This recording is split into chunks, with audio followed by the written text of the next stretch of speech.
This session, ladies and gentlemen, will focus on the specific types of enablers that are required to achieve sustainable development goals. The objective of this panel discussion is to share general and specific enablers that play a key role in supporting the achievement of the global agenda. So I would like to start this session with Your Excellency, Mr. Raši. We want to know more from you on the experience of your country on its road to implementing the SDGs now.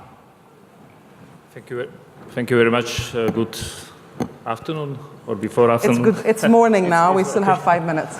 Good morning. In our country, especially it's morning, really. So thank you very much, and I am very honored to have this opportunity to share our country's perspective on implementation the SDGs agenda, and I think that really this agenda is most ambitious and most complex global agenda of international community has ever agreed upon.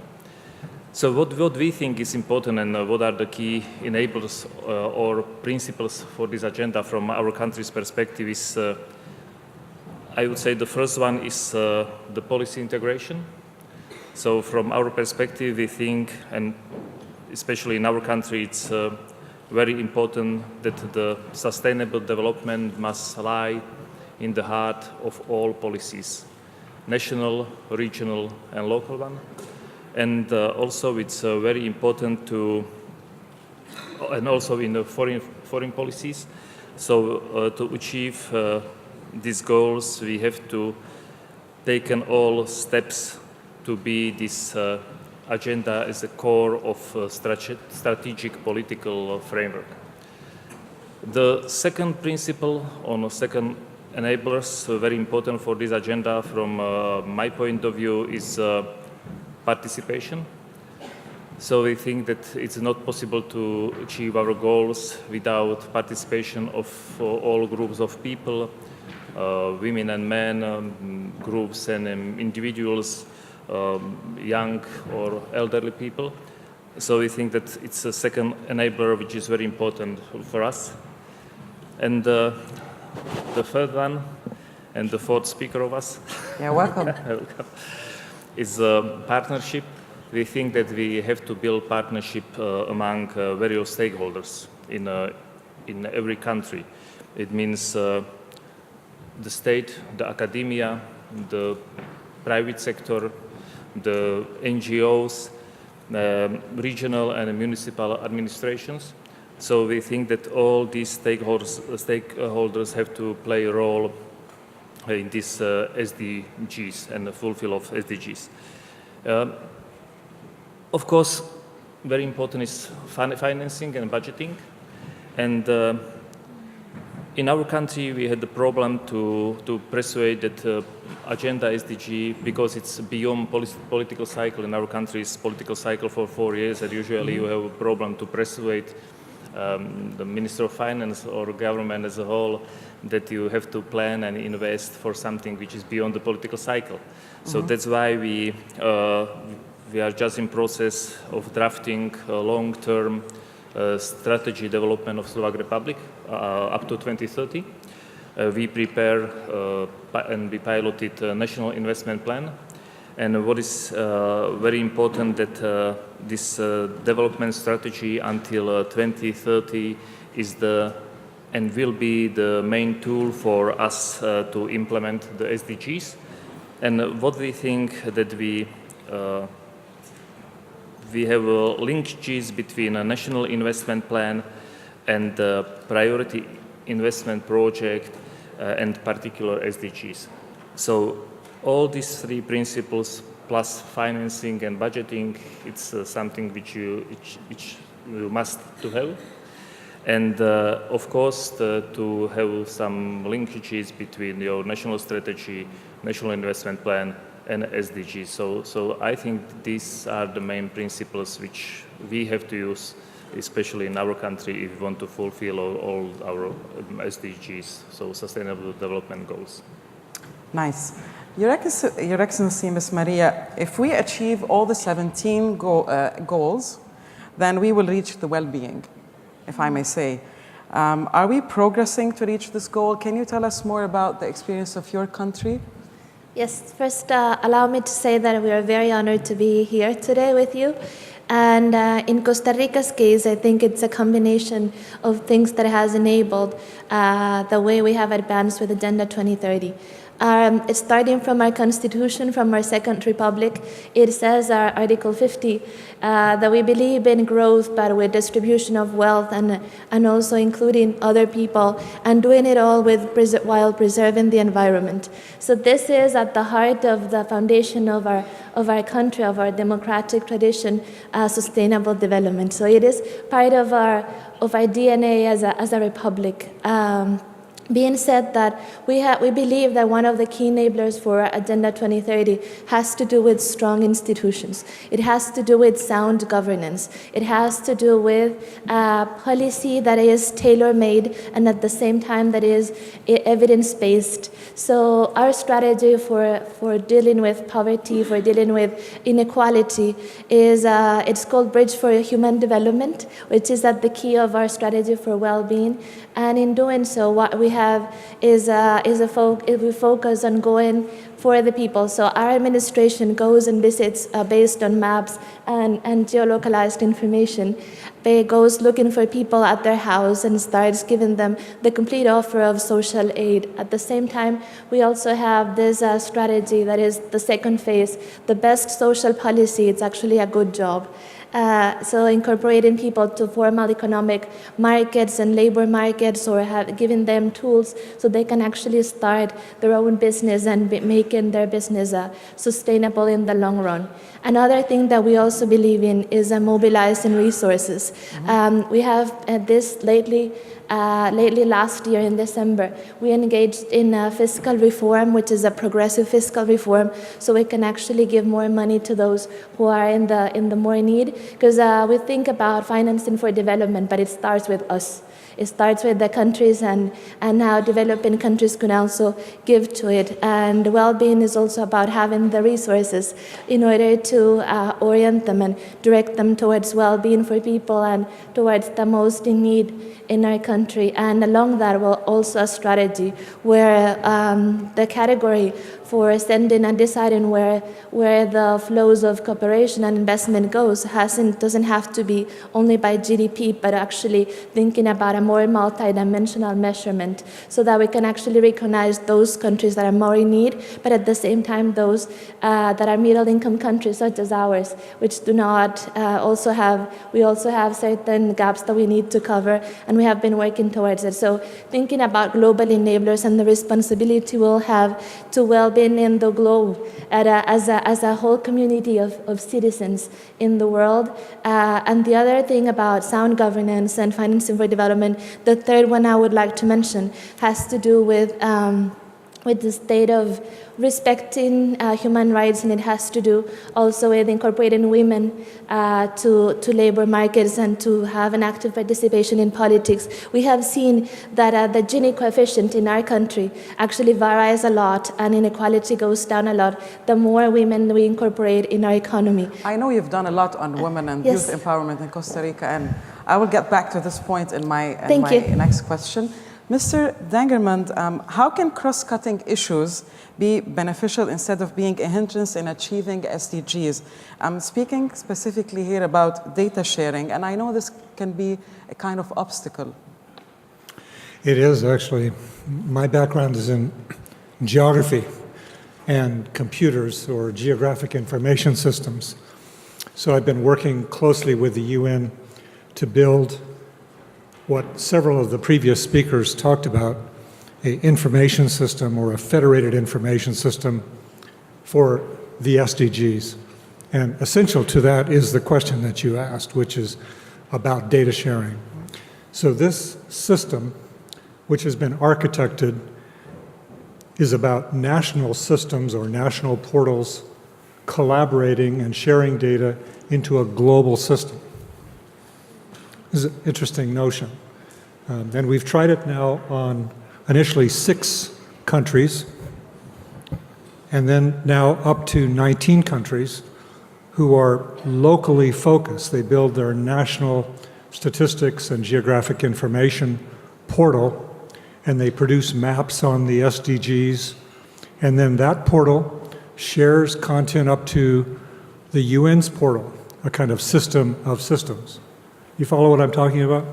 This notion of sharing indicator based on standards that the UN has been putting forth, indicator data as maps and geographic data openly, and then that goes into this master system that covers the whole globe. So as a geographer, geography is a kind of science of our world, and I see it as the way that SDGs have to be organized, because people don't want to just have one statistic for a country. They want to have statistics for the subnational area. How are we doing with poverty over here versus there? How are we doing with forestry here versus there? And taking all those pieces of a mosaic or puzzle and putting them together into a global system is the big vision. And your question is, how is it doing? And it's doing pretty well so far. Great. We have 6, with now 19 going to between 50 and 60 this year. But there's lots of local politics. And part of the reason why we've been able to be successful is we've said each of the hubs in each country, each of your countries, for example, is owned by the country. And they can openly share, based on standards, the SDG standards or indicators, their content on a volunteer basis. Eventually, 2030, this has got to be increasingly open. But so far, what's occurring is capacity is being built, and gradually people are opening up their data. In other words, open data isn't an event, it's a process.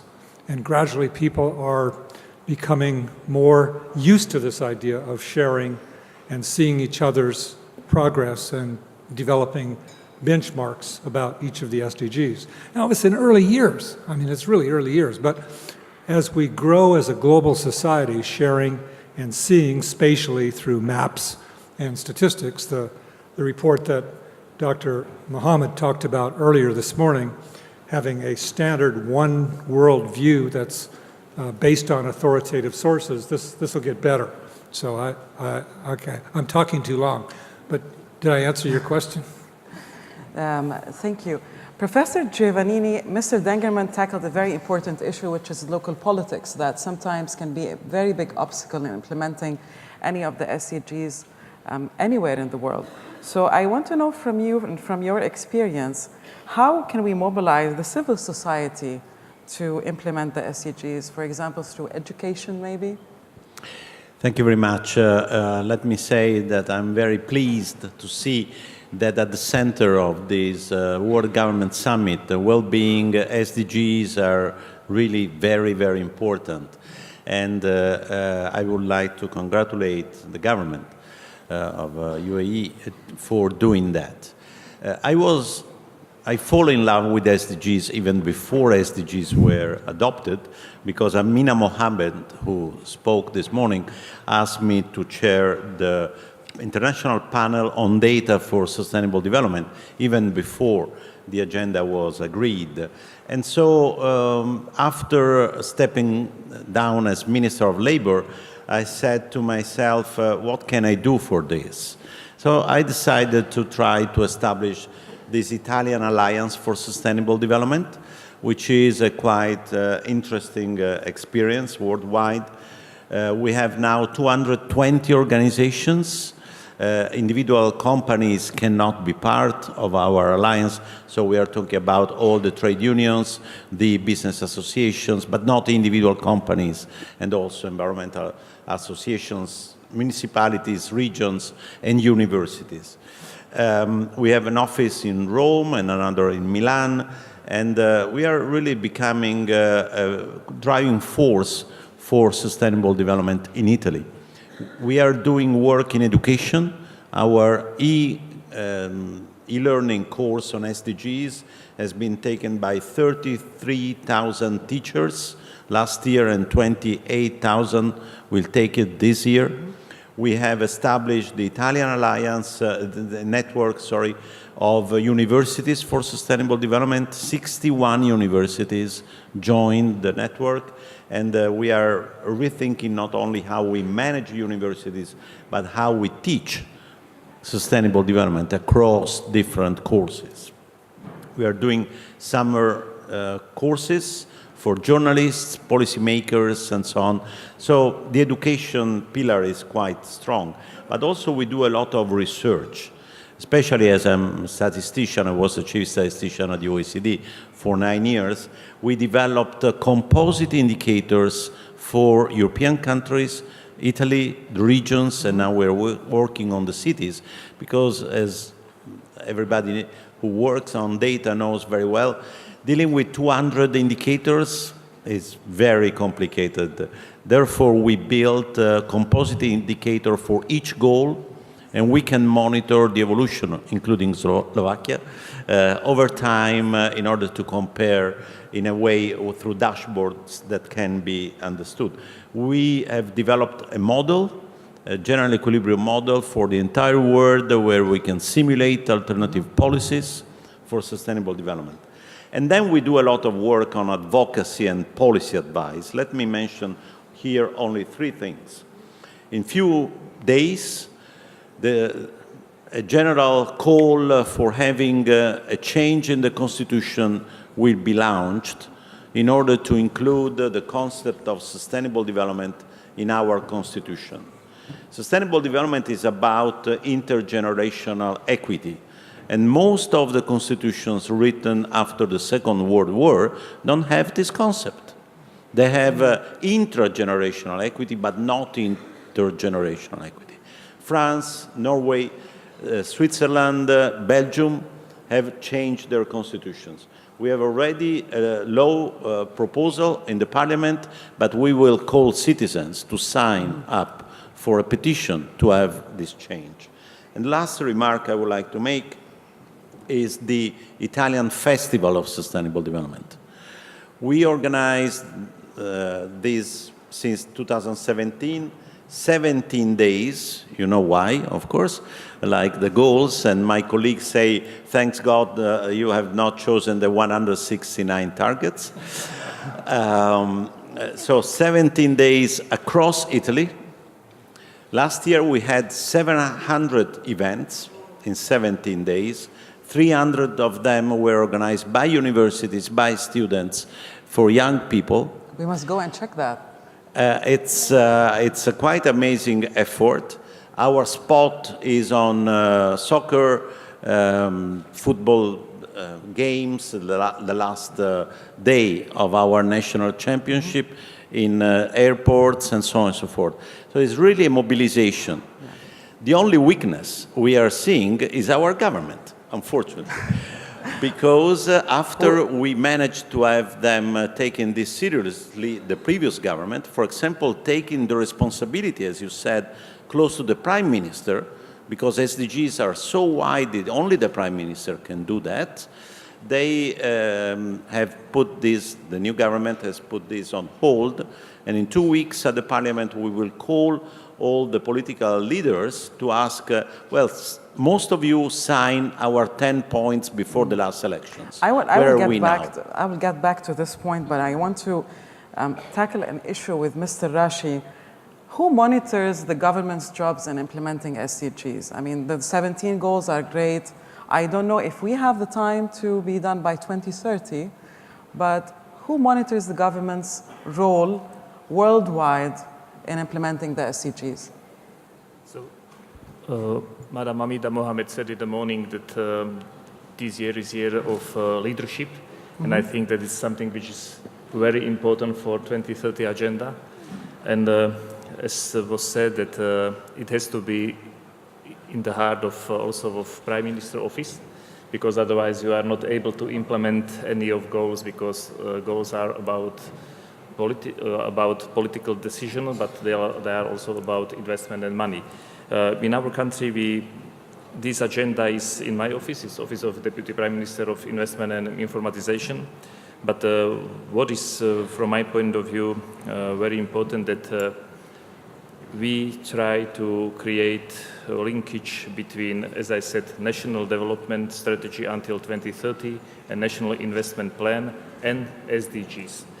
And because, especially in Europe, we have very strange political cycles sometimes, coalition and opposition, they change up to down, and what is true in the morning after election can be completely opposite. So that's why we try to, and we did it, it was a broad stakeholder process across all countries, all parties, NGOs, academia, governments, municipalities. So we prepare our own 6 Slovak priorities from Agenda 2030, because 17 SDGs, I mean, it's for everybody, but in our country we try to select what is the most important for us from 17 goals. What is the most important for you from the 17 goals? You know, we don't have problem in our country like poverty or problem with education, so we think about climate changes, about green economy, about education and digital skills. So we try and of course environment, it's very important for us. So we try to focus SDGs to our local and territorial approach.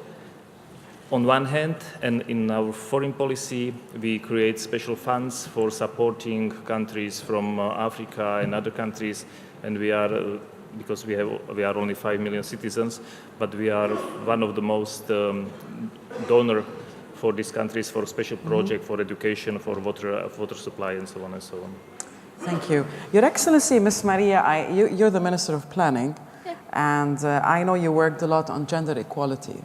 So I want to know from your experience, how did you work on it in planning? How is it now? If you can share with us some numbers about decreasing the gender gap?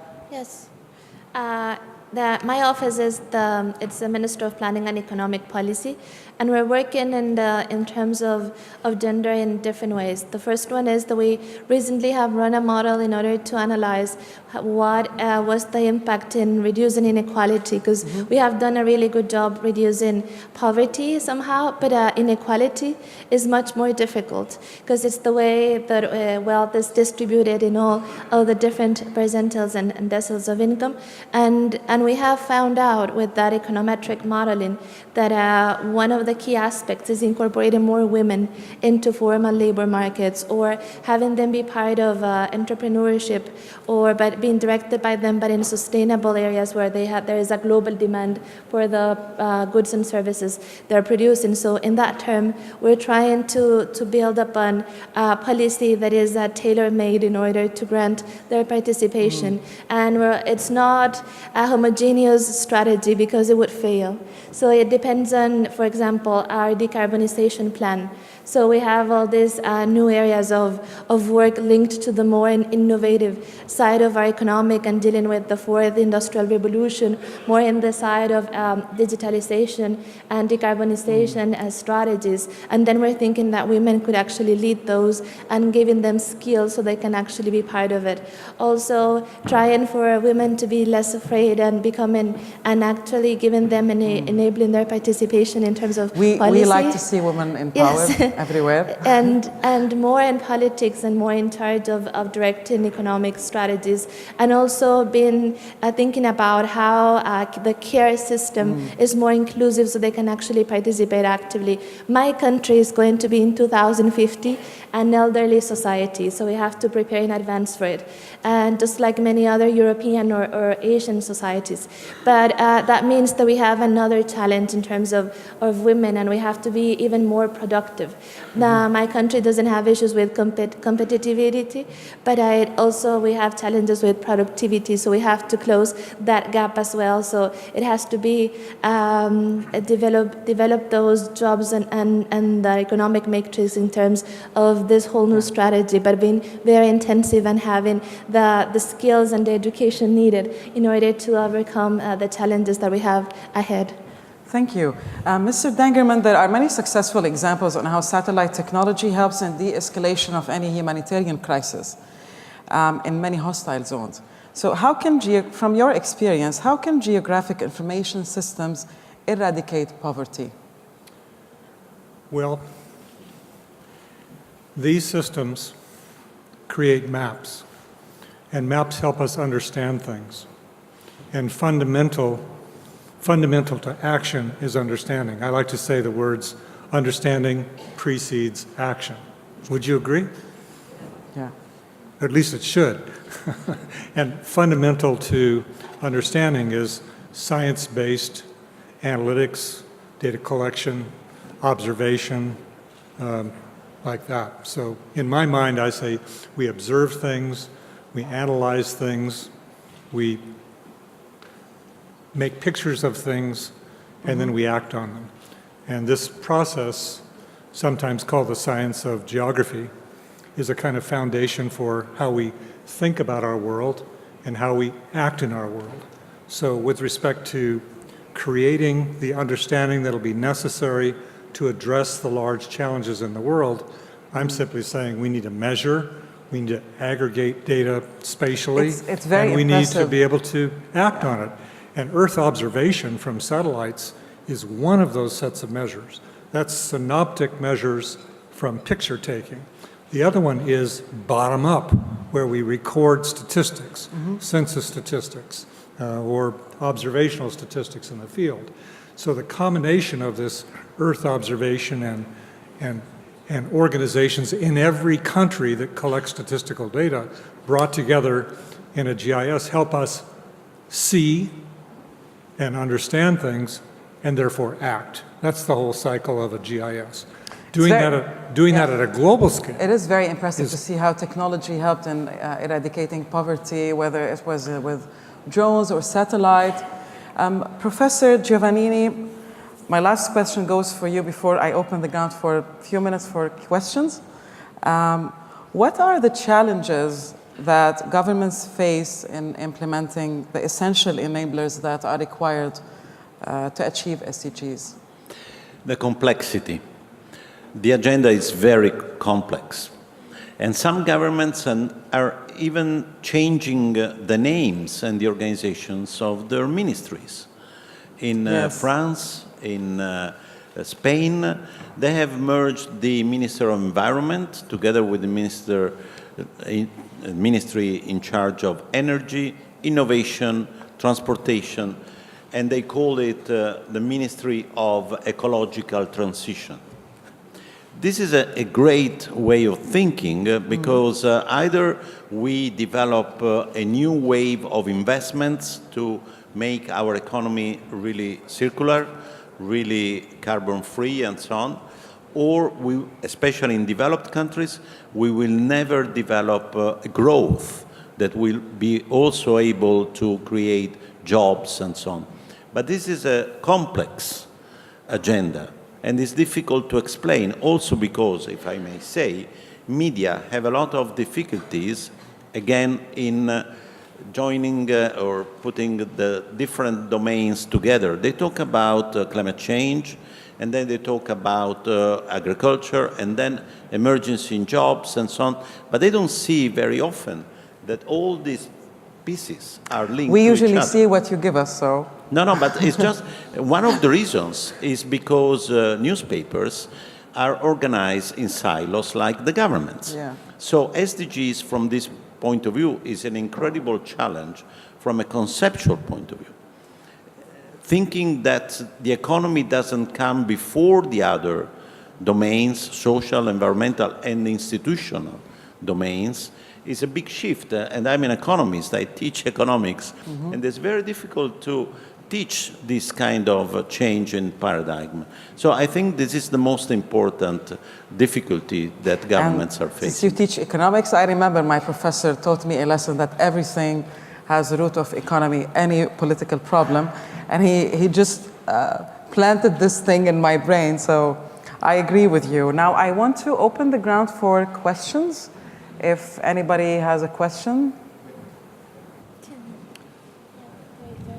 Thank you very much for this opportunity. My name is Irina Bokova. I'm the former Director General of UNESCO, and I'm just talking to a former colleague from the World Health Organization, and listening to the current debate and the previous one. And I think one of the challenges is that still the Sustainable Development Agenda 2030 in many places is looked differently, or at least is not very much integrated with the Paris Climate Agreement and all the commitments taken there. And I think we have to look at that as one agenda. Of course, it's a different setting of adoption and elaboration, but still they're looked separately. And we see what happens when they're looked separately. I'm not just mentioning some of the problems in Europe, which are very conspicuous in my view, in France, in Germany, even in some other countries, let alone in developing countries, which are still struggling with many of these issues. So from that perspective, I think the example with Spain is very interesting, how they integrate domestically. But how do you see this from that perspective of having one agenda, Paris Agreement and Agenda 2030? Thank you, Ms. Bokova. So, okay, Ms. Maria. I'd like to.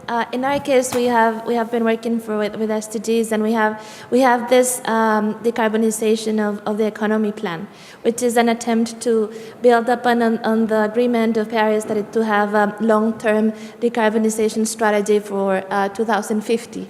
So we have this 2050 development strategy, and then we have a very important point, which is the 2030 agenda. So we have how those are decarbonization strategy and the sustainable development goals, and then we have building linkages between both. So we have this set of goals for our decarbonization plan, which actually contribute to getting implementation of the Agenda 2030. And for instance, the problem is, I believe that climate change is often seen as only one part of the economy. We have an energy matrix that is 100% renewable energy in our country, but we have to change patterns of production and consumption, and that's where, in the economic matrix, where we have the highest challenge. And in our case, what we're building on is that this is not about energy, this is not about economic matrix, this is about the whole agenda, the whole 2030 agenda, and how to build linkages between SDG 13 and the rest of the agenda in terms of building up on resilience and decarbonization, digitalization, eradicating poverty. So in the end, all of the SDGs will come down to building a different and have incidence in building a different story for our economic matrix and enabling then the capacity of compliance within both instruments. So we have been doing that homework. Professor Giovannin, you wanted to add something? Yes. First of all, one recommendation: instead of scanning the badges to allow people entering into these meetings, put a question: what is goal 13? If you don't answer by art or 17 or whatever, you cannot get into the meeting room. This is a joke, but not really. Let me answer your point. Europe is facing exactly this kind of problem. Last week, the European Commission has put on the table a reflection paper. Now it's up to the Council to decide how to answer, with 3 different scenarios. First, to make the SDGs the framework for all policies of European level and also at national level. Second, mainstreaming sustainable development. What does it mean? Everything and nothing, we know already. Third, use it only for relationships with developing countries, which is a nonsense, of course. So each and every country has to decide which kind of line, especially developed countries, wants to take. And the only way to go, in my view, is really making the SDGs, including climate change, but also fight to poverty, education, and so on, as the framework. No other frameworks should be used. But as I said, it's a challenge. Mr. Raši wants to add something as well, but briefly, please. One more sentence. As I said, the important principle for SDG is policy integration. So I said it's in national, regional, and local level, but also at the global level. So I think that also this summit and this meeting, it's about our global view on SDGs, and it's important to connect everybody and to see the view and problems and all problems of SDG, and maybe to change our achievement of sustainable development goals. So global approach and global level from national view is also very important. Thank you, Mr. Raši. Ms. Bakova, I hope we answered your question. I'm afraid that would be the last question. Thank you. Actually, my question is for Mr. Dangermond. As we know, the data is very important to make the maps. And from my experience, because I live in the United States, but I work also in the Middle East, I found that collecting data is a real problem. And I assume that if we look at the maps of the third world countries or developing countries, we found that either they have a lack of data or the data is taken inaccurately. Is there any way we can improve that status? And what, on the global level, what can be done about that? Thank you. Thank you. I don't know. Yeah, my first thought is that we talked about this panel being exploring ways to integrate the SDGs. And the professor talked about this from an economic perspective. We heard different policy integration perspectives. From my perspective, geography and time, of course, are the two fundamental human ways to do integration. Putting all the pieces of the world back together again from all the different sectors, economics, biology, and so on, have been sectorized in science. How do we bring them together? One way to bring them together is using location or geography to do the integration. I wanted to get that in because it's one of the most powerful concepts in the UN's approach to be able to measure and aggregate information for one report for the entire planet. Two sources of information have been explored. One of them is this synoptic view using satellites. And certainly we can't measure everything from satellite, but we're getting better with higher resolution and also with machine learning that allows us to take measurements on the field and relate it to observational data. But the large dimension of human measurement is bottom up, and this requires traditional census taking or statistical capture. The UN has decided to ask and organize the statistical organizations in each country. Some are very good, some are not so good. But using that institution as the sort of bottom-up spatial aggregating organization. And over time, those institutions will get better. So I have no simple answer. There's no magic here. There are some of my colleagues that are experimenting with using social media as a way to indicate different kinds of human trends. You know, doing spatial aggregation of social media observations. Some of that is kind of edgy on reliability, particularly if we're saying we want to rely on transparency, bottom up, and authoritative source grounded information reporting for the whole planet. So yes, that's just the reality of it, but we must do better. And we can get a long ways there. That's my only offering. Thank you, Mr. Dangermond. I hope we answered your question. And I'm afraid we have to finish our discussion for today. I know it's a long discussion that could last for hours, and I still have a lot of questions, but we're running out of time. I want to thank you all for participating in this interesting discussion, and I want to thank all our audience today. I hope it was an interesting session for you, and we'll see you in the next session. Thank you.